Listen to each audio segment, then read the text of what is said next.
তো আজকে আমি দুপুরের খাওয়া দাওয়া শেষ করেছি হাতিঝিল ব্রিজের পাশে। তো খাওয়া দাওয়াটা 100 টাকার মধ্যেই শেষ করেছি।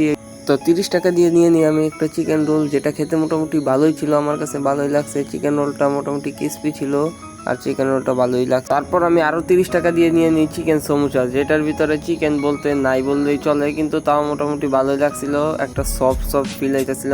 তারপর আস্তে আস্তে ওইটা খাইতেছিলাম, পরে ধরছিল পানি পিপাসা। তারপর 20 টাকা দিয়ে নিয়ে একটা মজু, আর মজুটা আমি খেতে খেতে সামনের দিকে হাঁটতেছিলাম। মজুটা মোটামুটি মানে ঠান্ডাই ছিল।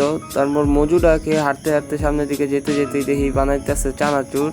তারপর কাকার কাছ থেকে নিয়ে নেই 10 টাকার চানাচুর আমি, কিন্তু চানাচুরটা মোটামুটি তেমন ভালো লাগে নাই, তাও মোটামুটি ভালোই আসছিল। তো চানাচুর খাইতে খাইতে সামনে যাইতে দেখি কাকা তার আপন গতিতে কাম চালাইতেছে। তো ওই দিকে আমরা নজর না দেই, আমরা আমাদের মতো ব্লগ বানাইতে থাই। তো আজকের জন্য আমি বিদায় নিতেছি, দেখা হবে আপনাদের সাথে নতুন কোনো ব্লগে। তো বাই বাই।